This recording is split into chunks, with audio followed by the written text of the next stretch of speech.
Vamos a hablar ahora de la selección nacional, que ya está en una semana de 5 días tras haber arribado el lunes pasado. Ya hay playa, ya hay algunos ejercicios, acondicionamientos y más, Julio César Núñez. Sí, hoy la incorporación de Jerry Benson, prácticamente desestimado por el entrenador del New England Revolution. Antes de la fecha indicada, Jerry Benson ya está con la selección, incluso esta tarde participó del primer entrenamiento y esperemos que con Jerry Benson suceda lo mismo que sucedía con Costly, que sin ser demasiado utilizado a nivel internacional, ponerse la playera de la selección representaba un gran estímulo, así que esperemos reencontrar al goleador de las eliminatorias como fue Jerry Benson. Remando contra la corriente. Aquí fortaleciendo músculos, haciendo algún tipo de trabajo. Hay una pregunta obligada para Nahum.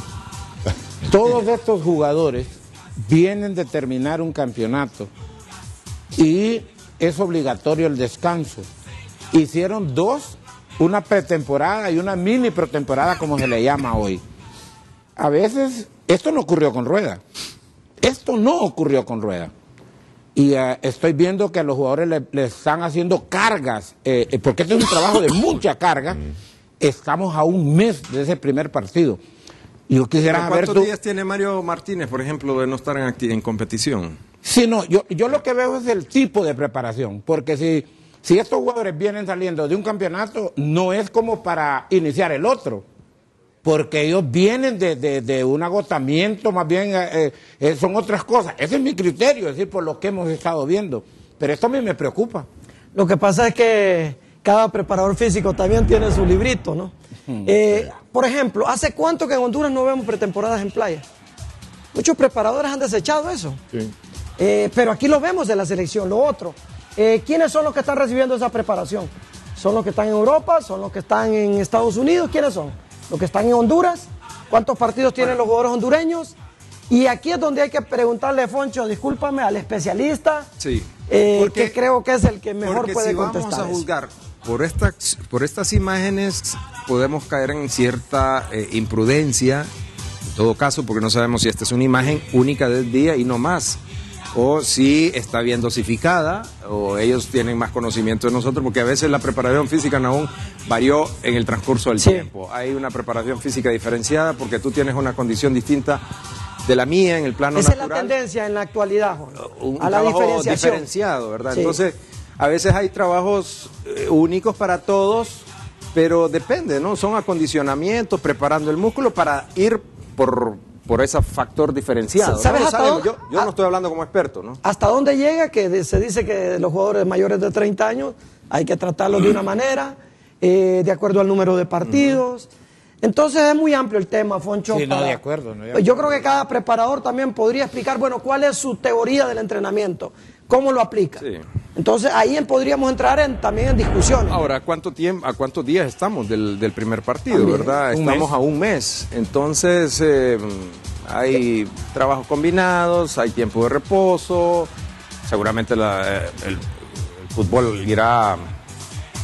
Ahí hay un plano táctico que hay que preparar, una idea.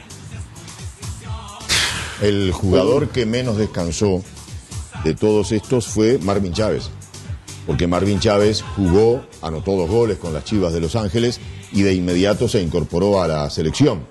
Del resto, el que menos había descansado era Béqueles, porque ese tipo de ejercicio en playa Garrido no lo hizo. Béqueles y Donis, que fueron justamente los protagonistas de la final con Maratón. Ya el resto venía de una semana más, Noel, por ejemplo, y los demás, en el caso de Noel, ya con 15 días más. Y otros, sí. Y cómo pasa también por la motivación, ¿no? Van a jugar un mundial y yo estoy seguro que estas cargas no significan gran cosa. Ahora, si vas a jugar una competencia menor, de repente la motivación no es la misma y ahí también puedes encontrar mayores dificultades. Sí. Bueno, estas imágenes son ofrecidas por la Federación de Fútbol y compartidas con los medios de comunicación. Julio Núñez, el caso de Garrido se habló mucho sobre una situación que lo podía haber puesto en riesgo, su vinculación con la selección. Se ha desvinculado, Bien lo dijiste, se habló mucho. Y yo creo que se habló mucho y la verdad que no hubo, digamos, un tratamiento adecuado del tema. Me parece que el objetivo de conmover al consumidor ha hecho que se partidizara bastante el tema de Garrido. Yo sé que hay sectores en el fútbol local que generan anticuerpos y hubo incluso versiones interesadas. Garrido está con un problema que ya había sufrido en la final con el maratón en San Pedro y se está recuperando, y la semana que viene ya estará con el resto del grupo trabajando normalmente. Pero nos llama la atención que se haya insistido tanto con este tema y no se cerraran filas alrededor de la selección, que es lo que más nos interesa. Por eso mencioné al principio del programa el tema de la armonía, de la convivencia, de la buena relación, que ayer no fue buena entre la selección y los representantes de la prensa que están en Fort Lauderdale. Yo quiero preguntar si en lugar de Garrido el problema lo hubiera tenido Maynor Figueroa o Roger Espinosa o Andy Nájar. El criterio generalizado no es el de esperarlos para que se recuperen. Por otro lado, ¿cuántas críticas recibió Pekerman por haber convocado a Radamel Falcao García? ¿Cuántas? ¿Cuántas? Vamos a ver, Núñez. Detrás de toda esa exposición prolongada, Sí, que todos la entendemos. No. Yo la entiendo perfectamente. Para hacer una interpretación concreta, hay gente interesada que utiliza ciertos medios para promover un jugador a la selección en detrimento de otro, al menos en generar el ruido para que esté... Esto me parece que victimiza al posible candidato, porque cierra todo el entorno de quienes toman las decisiones. Así lo entiendo yo. Sí, pero lo que al principio, Juan, mucha palabra. Sinceramente, ¿a cuánto tiempo estábamos en esta semana en la lesión de Garrido para el inicio del Mundial? Y lo que tú dices tiene razón, ¿cuánto tiempo falta? Y si hubiese sido otro jugador que, o sea, demasiada bulla. Pobre Eder Delgado. Sí, porque Eder merece estar en la selección como merece, están. Sí. Y va a estar en la selección si pasa una contingencia. Va a estar en la selección seguro, porque es un candidato inmediato. ¿Sí?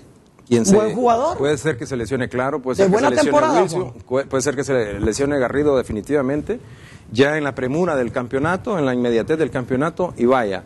Pero no vale la pena jugar con la emoción de un jugador como Eder Delgado, porque es prensa que lo promueve, impulsada por gente silenciosa que por momentos cae y por momentos hace ruido. Ya sabemos quiénes son y vale la pena ni siquiera mencionar, pero vale la pena contemplar la paz, la tranquilidad, la armonía, porque ahorita es un tiempo prudente para trabajar bien y hay suficiente antelación para organizar un buen plan de competición para la Copa del Mundo. Yo creo que los que están interesados en esto, a Schumacher ya lo hubieran matado, le hubieran quitado el oxígeno. Hay cosas que son viscerales, definitivamente, y nosotros las conocemos de quiénes son, pero hay derechos adquiridos. Y los técnicos, en algún momento, se obligan a esperar hasta el último momento contra una persona que se ha ganado un derecho. Un derecho que debe de respetar. Yo creo que le hacen más daño a Eder como posible candidato, a quien lo promueven en vista de esa circunstancia, más de lo que creen. Y sabes que por eso muchas veces, a veces la prensa se enoja con ciertos técnicos por imponer su autoridad. Y dicen es que es intransigente, pero no es eso. Simplemente para evitar este tipo de cosas, el entrenador asume el control de su puesto y toma la determinación. Porque además, y utilizo el término, sé que puede ser alguna persona que no le guste, ¿no? Mandar, el mando del puesto. Y tomas una determinación y ahí termina el problema para no alargarlo ni dañar susceptibilidades como el caso de Eder, ¿no? Claro. Que merece estar en esa selección porque es un muy buen jugador. Yo creo que si hubiera un cupo más, sería. Va. Yo creo que no tendría ninguna discusión. Ok, ahí queda la cosa, Julio.